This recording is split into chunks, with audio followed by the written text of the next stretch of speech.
Bonjour à tous, c'est Julien des 5 minutes de l'investisseur et aujourd'hui dans cette vidéo, ensemble, nous allons regarder faut-il acheter des actions Amazon en février 2023? Allez, c'est parti. La première chose qu'il faut savoir, c'est que l'action Amazon a baissé de 33,50% au cours de l'année. Son PER ou son ratio cours sur bénéfice est actuellement de 97,61 et ses prévisions cours sur bénéfice sont actuellement de 38,89. Donc je considère ces deux données un peu hautes, hein. À chaque fois que je vous dis, voilà, un bon ratio cours sur bénéfice, c'est un ratio d'à peu près de 20. Donc voilà, je veux dire que l'action est actuellement assez élevée. Et lorsqu'on voit l'évolution d'Amazon les 5 dernières années, ben vous voyez, hein, le prix de l'action était de 84,73 euros en 2018, il est actuellement 91,37. Donc cela veut dire que l'action a à peu près pris 10% entre septembre 2018 et maintenant. Il faut savoir aussi, c'est que l'action a eu un pic en 2020-2021 à cause du Covid, hein, tout simplement. Tous les magasins étaient fermés, donc beaucoup de personnes commandaient et achetaient sur Amazon. Donc, qu'est-ce que vous achetez lorsque vous achetez une action Amazon, hein? Amazon, c'est pas simplement un site d'e-commerce où vous pouvez acheter des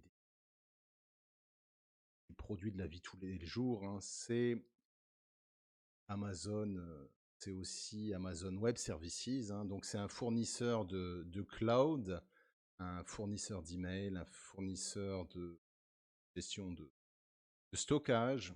Vous achetez aussi une plateforme qui est très connue de streaming, hein. Vous achetez aussi une entreprise qui possède Twitch. Vous achetez une entreprise qui possède Audible. Donc Audible, c'est un logiciel qui lit en fait les livres que vous avez achetés. Vous achetez un des concurrents directs de Netflix, Amazon Prime Video. Vous achetez aussi une entreprise qui possède des supermarchés avec Whole Food. Vous achetez aussi une entreprise qui possède Goodreads, qui est actuellement une plateforme de suggestion de livres par rapport à vos goûts. Et vous achetez aussi une entreprise qui fait des caméras, qui fait des digicodes, qui fait des alarmes, qui est Ring. Donc voilà, Amazon est une entreprise assez diversifiée. Donc c'est pour moi un des avantages de l'entreprise. Si on regarde la présence d'Amazon, hein, ce qui est intéressant pour vous, c'est de comparer la présence d'Amazon par rapport à la présence d'Alibaba, que je vous ai expliqué dans une de mes dernières vidéos. C'est que Amazon est présent de façon complète dans 18 pays. Donc vous avez les États-Unis, vous avez le Canada, le Brésil, l'Australie, l'Inde, le Japon, l'Arabie Saoudite, hein, pas mal de pays en Europe. Ce qui est intéressant, c'est de voir que l'Irlande et le Portugal ne sont pas dedans. Et vous avez une présence limitée, hein, à cause du gouvernement chinois en Chine. Donc si on regarde le bilan financier d'Amazon en 2022, vous avez eu une augmentation du chiffre net d'affaires de 9%. Vous avez eu aux États-Unis, dans tout ce qui est vente en ligne, une augmentation de 13% d'année après année.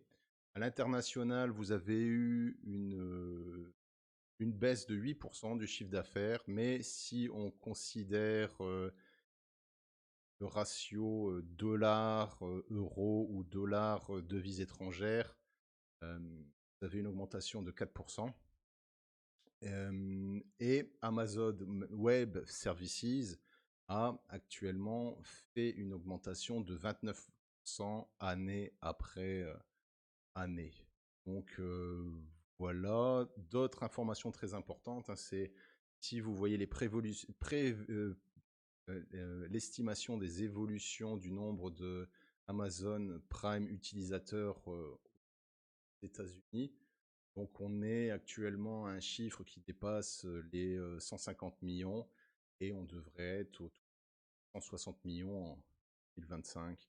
Donc voilà, lorsqu'on sait qu'un compte Amazon Prime aux États-Unis coûte à peu près 15 dollars, donc voilà, c'est une entrée d'argent sûre de la part d'Amazon tous les mois.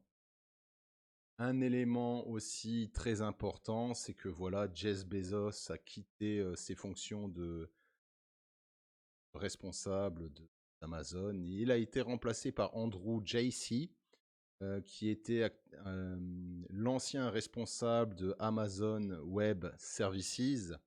Donc, ce qui veut dire que voilà, on est actuellement dans un tournant concernant l'histoire de l'entreprise. Pour moi, l'entreprise, lorsque vous avez vu l'augmentation de 29% année après année pour le domaine du cloud, l'entreprise va de plus en plus devenir un fournisseur de cloud et de moins en moins un fournisseur d'e-commerce. Donc voilà, et lorsqu'on voit euh, l'augmentation prévue entre 2022 et 2030 aux États-Unis concernant le domaine du cloud, on parle d'une croissance de 14,8% année après année.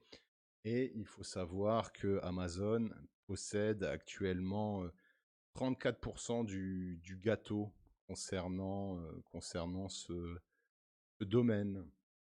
Donc voilà, mon scénario est aussi validé par rapport à des estimations données. Donc lorsqu'on regarde les earnings par share, euh, donc c'est les bénéfices par rapport au cours de l'action. Donc on est actuellement en mars, juin et en 2023, on sera négatif, on sera à moins 0,27. Et à partir de 2024, on sera positif, on sera à 1,42. Les experts aussi prévoient une croissance de 8,40% concernant Amazon en 2023. Donc ça correspond à peu près aux chiffres qui ont été effectués en 2022.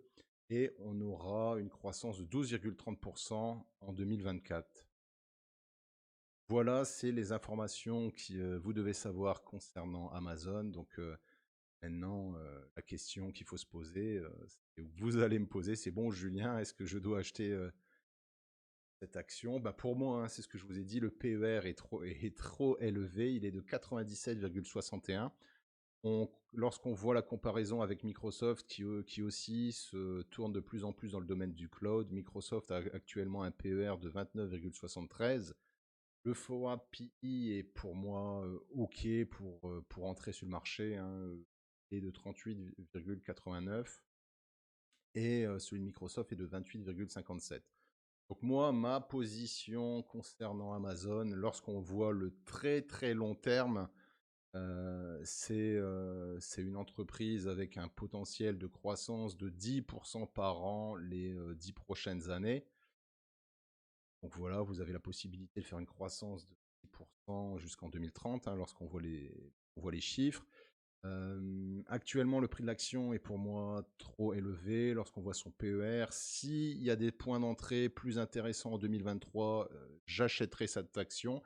Et on voit qu'actuellement, cette action a un potentiel à partir de 2024 vu que son EPS sera positif en 2024. Donc ça peut être un coup de poker de rentrer sur Amazon en 2023 et de s'attendre à des bonnes performances à partir de 2024. Ce qui est intéressant aussi, c'est que lorsque vous achetez de l'Amazon, hein, vous avez vu son potentiel de diversification.